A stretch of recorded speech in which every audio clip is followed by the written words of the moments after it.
Bienvenue sur cette vidéo, La vie du pauvre, on va parler de GTO.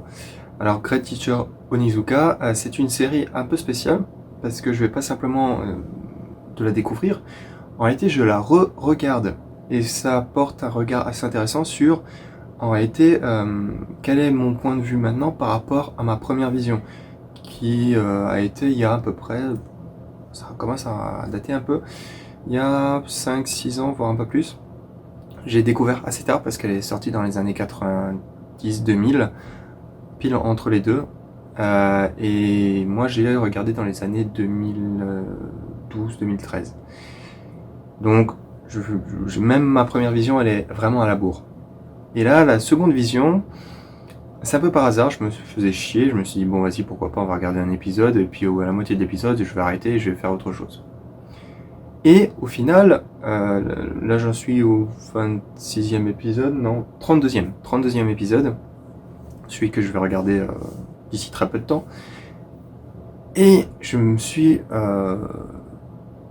comment dire, retrouvé dans cet état d'esprit, ambiance assez fébrile du je veux voir absolument l'épisode suivant.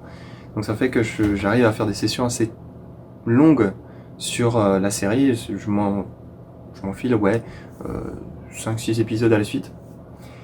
Et c'est un état d'esprit, si je vous le décris ici, c'est parce que cet état d'esprit, je m'y attendais pas du tout. Je me suis dit, cette série, elle a été conçue pour des jeunes qui sont en perte de repères, donc des jeunes qui sont au collège, qui sont plutôt vers la fin du collège et début lycée. Donc, toutes les blagues, toute la série était vraiment pensée pour ce public type. Et en regardant ça, je me rends compte qu'en fait, pas tant que ça. Il y a certains sujets qui sont effectivement faits pour les petits gamins, tout ce qui est ouais, les meufs, Onizuka qui est puceau, qui a 22 ans, qui l'assume pleinement. Ça, c'est vraiment fait pour les jeunes. Mais il y a certaines parties qui sont vraiment beaucoup plus larges et qui n'ont pas vraiment d'âge. Je pourrais pas vous en citer là tout de suite, il y en a énormément, des sujets sur la mort, la vie, l'honneur, la bravoure. En fait, c'est des sujets qui sont intemporels et qui peuvent être abordés à n'importe quel âge. Et c'est ça la force aussi qui fait que j'accroche même maintenant, même aujourd'hui. Le point de vue, en fait, peut être multiple. Soit on le regarde en tant qu'enfant et puis on voit Onizuka comme un dieu, un objectif à atteindre, soit on est à mon âge et en fait on est à la place de Onizuka et on voit les jeunes vers le bas. Et on fait, ah ben oui, maintenant je suis à la place de Onizuka et je vois les jeunes qui sont autour de moi tels qu'ils sont présentés dans la série. Évidemment, tout est caricatural, mais il y a toujours un fond de vrai. Et cette série, en fait, elle n'est pas là pour présenter une histoire de manière stricte ou sensu avec des faits établis, mais plus pour nous raconter ça comme un film Disney, un conte de fées, où on fait passer le message avant la cohérence du récit. Le récit est là pour illustrer une idée, plus que des faits et puis une histoire cadrée. Donc c'est plus une fable au final qu'une vraie histoire. Et elle s'encombre pas à essayer de te faire croire que ce que tu vois est vrai. Elle s'amuse, cette histoire. Contrairement à beaucoup de mangas qui, et c'est ça qui fait que j'ai du mal avec les mangas de manière générale, qui sont des caricatures horribles, ultra prévisibles, ultra plan-plan, ultra cucu, et gnangnan. Et c'est pas le cas ici. C'est un truc qui te surprend à chaque seconde, même si c'est prévisible la fin. Le cheminement pour y arriver, lui, est complètement rocambolesque et complètement absurde. Et c'est ça qui est génial.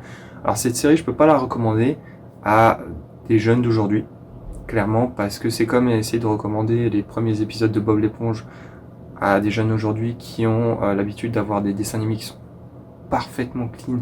Chaque dessin, chaque trait calculé, millimétré, tout est bien positionné.